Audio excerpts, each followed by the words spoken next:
박앵커의 출근 전입니다. 오늘의 주제는 시장 자체에 대한 이야기, 그리고 개인들이 많은 비중을 늘렸던 종목에 대한 정비 타임을 가져보도록 하겠습니다. 5월에 어김없이 찾아오는 증시 격언이죠. Sell in May, 5월에 팔고 떠나라. 지금 5월장 코앞에 두고 이에 대한 고민을 하는 분들이 늘어나실 것 같고요. 그리고 그 반대의 흐름이 날 것인가 또 고민하는 분들도 계실 것 같아서 오늘 그 내용 준비했습니다. 우리가 이 고민을 하는 이유는 바로 어제장의 흔들림을 많이 체감했기 때문이겠죠. 어제 우리 증시 흔들렸던 요소들로 꼽히는 건 이렇습니다. 앞서도 이야기 나눴습니다만 FOMC에 대한 관망, 외국인의 현선물 매도 부담, 그리고 미국 10년물 금리가 1.5대로 떨어졌다 1.6으로 올랐다라는 소식, 그리고 공매도 재개를 앞둔 부담이요. 시장에서는 이 중에서 공매도 재개 앞둔 부담에 조금 더 무게를 많이 싣고는 있습니다. 그 이유는 무엇일까요? 만약에 FOMC에 대한 부담이었다면 아시아 증시가 함께 밀렸어야 하는데 어제 다른 아시아 증시는 견조했다라는 거죠. 그래서 우리 증시만의 이유를 찾아본다면 공매도 재개에 대한 부담이 역시 작용을 하지 않았을까 이야기를 합니다. 그리고 하락한 부분의 내용들을 살펴봤더니 코스닥 150 종목들의 낙폭이 가장 컸다라는 거죠. 결국 코스닥 150 공매도 부분 재개 그 타격이 나오는 게 아니냐라고 시장은 말하고 있습니다. 자, 그러다 보니까 시장에 대한 불안의 목소리도 속속 등장을 하는데요. 일단 어제 코스닥의 흐름 짚어보면 불안할 수밖에 없습니다. 13거래일 만에 1000싹을 놓치며 세 자릿수대로 떨어졌고요. 어제 하락했던 종목 개수가 1100여 개가 넘어갑니다. 상승하는 종목 개수는 200여 개대, 압도적이었죠. 시총 1위권부터 17위권까지 모두 다 하락불을 켜다 보니까 다소 불안감이 커지고 있는 거죠. 코스닥은 개인들의 수급 비중이 워낙 높다 보니 이 수급에 매수 심리가 좀 취약해질 수 있다는 이야기도 많이 나오니까요. 그래서 좀 부담이 된다라는 목소리도 있는데요. 하나 확인을 해볼까요? 실적에 기반해서 올라왔다고는 하지만 그래도 밸류 부담이 있다. 350여 개 종목의 공매도 재개는 부담이 되기 때문에 5월 증시는 보수적으로 접근하는 편이 좋겠습니다라는 의견도 있고요. 반대로 단기적 변동에 불과합니다. 일단 변동을 좀 감안해서 오히려 매수 기회로 활용해보자라는 목소리도 나오는데요. 대신증권, 결국 실적 장세다. 공매도가 추세 꺾지 못한다라고 얘기하고 있고요. 키움증권도 공매도 재개, 외국계 롱숏 헤지펀드 매수 유입이 될 수 있어서 작년 6월 대만의 사례처럼 우리도 외국인 수급이 들어와서 올라갈 가능성이 더 커라는 목소리도 나오고 있습니다. 자, 이렇게 고민되는 의견들이 쏟아지다 보니 우리도 고민을 할 수밖에 없겠죠. Sell in May냐 혹은 Stay in May가 될 것인지 이 얘기 좀 나눠보죠. 증권가에서 나온 의견들을 오늘 취합을 해봤는데요. 일단 올해 Sell in May에 대해서 왜 많이들 걱정을 하는 걸까요? 과거 20년간 코스피의 월별 등락률 평균을 내봤더니요. 실질적으로 5월에 조금 약한 흐름이 나오기는 했습니다. 2010년도 이후부터 세계지수 평균을 내도 5월과 8월에는 조금 강도가 약했다라고는 하네요. 그런데 여기에 올해는 5월 달에 공매도 부분 재개 이슈까지 있으니까 걱정이 되는 거죠. 통상적으로 5월에 지수가 약간 탄력이 떨어지는 이유로는 연초 신년 효과가 소멸되고 1분기 실적 시즌이 끝나는 시기이기 때문이죠. 그리고 정책 동력의 변화가 있다. 이 말은 이 연초에 우리 FOMC 통화정책회의라던가 혹은 이 중국의 양회라던가 정책 이슈가 계속 나올 이벤트들이 있는데 그 정책들이 멈추고 모멘텀이 없는 시기라 지수 탄력이 떨어질 수 있다라는 건데 여기에 공매도 재개 이슈까지 있으니까 부담이 좀 되는 거죠. 자, 그럼 증권가에선 어떤 목소리를 낼까요? 삼성증권의 의견입니다.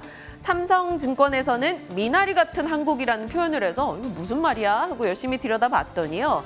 3개월 선행 표준화 지수, BDI나 유가나 금속 가격을 표준화해서 지수를 만들어냈는데 그걸로 놓고 봤을 때 한국은 수출 순환 가능성 여전히 아직 많이 남아있다라고 이야기를 하고 있고요. 실적 서프라이즈 1분기 만에 끝나진 않을 거야.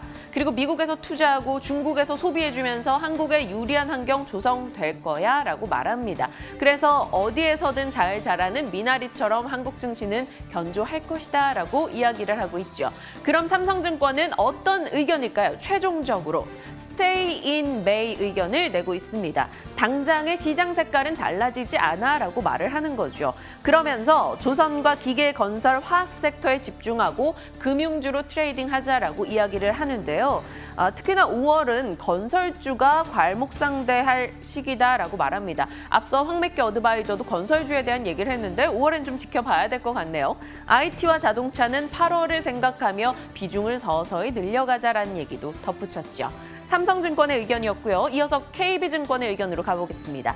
2분기 중반까지는 추가 상승 있을 거야. 왜?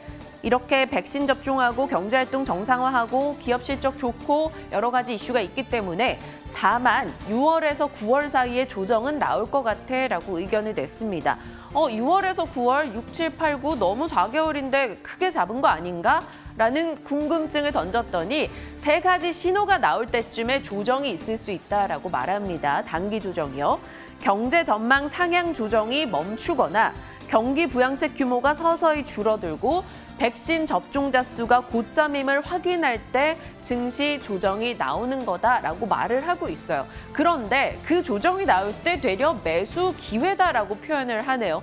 결국 이 조정을 딛고 장기 랠리로 갈 수 있다라고 이야기를 하는 거죠. 그렇기 때문에 KB증권에서도 역시나 5월장에 대해서는 좀 긍정의 시각을 내는 것으로 확인이 가능합니다.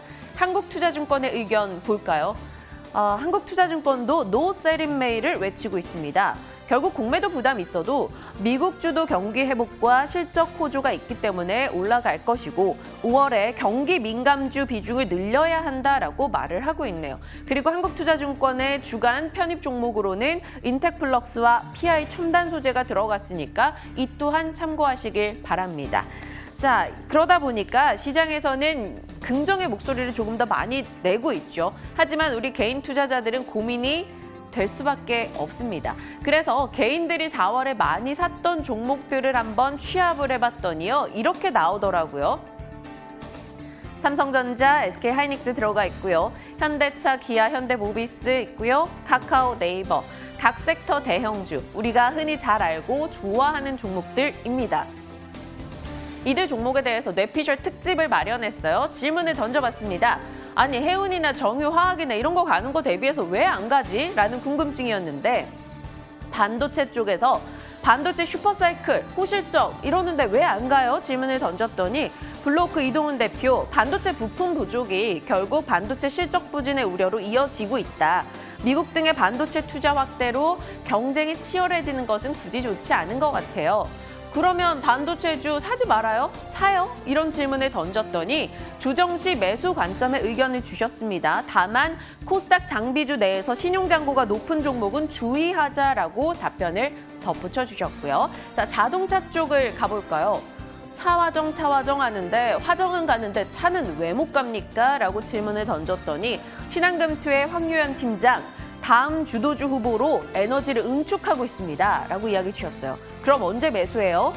황유연 팀장은 5월은 분할 매수의 달입니다. 차화정의 차는 완성될 것이다 라고 얘기를 하셨네요. 5월에 자동차에 집중하자라는 의견으로 가능하고요. 다음 개인이 많이 샀던 게 카카오와 네이버였죠. 이 질문 단골입니다. 카카오입니까 네이버입니까 보냈더니 황혜수 차장님, 이건 아빠가 좋아 엄마가 좋아 질문이랑 뭐가 달라요? 라고 답변을 주셨고요. 그럼 매수 타이밍 각각 좀 잡아주세요 했더니 카카오는 일단 자회사 상장 이슈로 단기적인 시세 있을 것입니다 라고 이야기해 주셨고요. 다만 황혜수 차장 본인께서는 성장성은 네이버가 우위라 있다고 판단을 하고 있기 때문에 네이버의 비용 증가로 이익단이 잠깐 훼손됐으나 장기 관점에선 네이버가 더 좋은 것 같아요 라고 의견을 보내주기도 했네요. 자, 그리고 외국 개인들이 많이 산 셀트리온 마지막으로 보죠.